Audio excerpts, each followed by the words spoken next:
ಗೃಹ ಸಚಿವರೇ ನೋಡಿ, ನಿಮ್ಮ ಪೊಲೀಸ್ ಇಲಾಖೆಯ ಕರ್ಮಕಾಂಡ, ನಿಮ್ಮದೇ ತವರಿನ ರೇಪ್ ಸ್ಟೋರಿಯ ರಹಸ್ಯವನ್ನ ನೋಡಿ.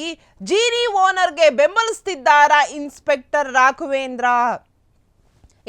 ರಾಘವೇಂದ್ರ ವಿರುದ್ಧ ಈಗ ಶಿರಾದಲ್ಲಿ ಮುಗಿಲೆದ್ದಿದ್ದ ಆಕ್ರೋಶ. ಕಲ್ಲಂಬಿಲ್ಲ ಠಾಣೆಯಲ್ಲಿ ಜೀನಾವಾಣ ದಿಲೀಪ್ ಕುಮಾರ್ ವಿರುದ್ಧ ಲೈಂಗಿಕ ಕಿರುಕುಳದ ಕೇಸ್ ಬಿದ್ದಿದೆ. ಎಫ್ಐಆರ್ ಆಗ್ತಿದ್ದಂತೆ ದಿಲೀಪ್ ಕುಮಾರ್ ಊರನ್ನ ಬಿಟ್ಟು ಹೋಗಿದ್ದಾರೆ. ದಿಲೀಪ್ ಕುಮಾರ್ ಓಡ್ ಹೋದ್ರೆ ಅದರ ಹಿಂದೆ ಇದೇ ಇನ್ಸ್ಪೆಕ್ಟರ್ ರಾಘವೇಂದ್ರ ಕೈವಾಡ ಇದೆ.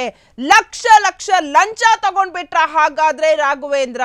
ಹಿಂದಿನಿಂದಲೂ ಪ್ರತಿ ತಿಂಗಳು ಠಾಣೆಗೆ ಲಕ್ಷವನ್ನ ಕೊಟ್ಟಿರೋ ದಿಲೀಪ್ ಕುಮಾರ್ ನೂರಾರು ಮಹಿಳೆಯರು ಕಂಪ್ಲೇಂಟ್ ಕೊಟ್ರು. ಇದಕ್ಕೆ ನೋ ಯೂಸ್.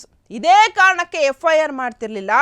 ಈಗ ಸಂತ್ರಸ್ತೆ ಮಹಿಳೆಯ ಒತ್ತಡಕ್ಕೆ ಮಣಿದು ಎಫ್ಐಆರ್ ಅನ್ನ ಮಾಡಿದ್ದಾರೆ ರಾಘವೇಂದ್ರ. ಆದರೆ ಪರಾರಿಯಾದ ದಿಲೀಪ್ ವಿಡಿಯೋ ಮಾಡಿ ಹಣದ ಬಗ್ಗೆ ಮಾತನಾಡಿದ್ದಾರೆ. ಹುಡುಗಿಯರಿಗೆ 10 ಲಕ್ಷ ಬಿಸಾಕ್ತೀನಿ ಅಂತಿರುವಂತಹ ಜೀನಿ ದಿಲೀಪ್ ಕುಮಾರ್ ಫ್ಯಾಕ್ಟ್ರಿಗೆ ಬರೋ ಬಡ ಪಾಪದ ಮಹಿಳೆಯರ ಬಗ್ಗೆ ಕೀಳು ಹೇಳಿಕೆಯನ್ನು ವಿಡಿಯೋದಲ್ಲಿ ಹೇಳಿದ್ದಾರೆ.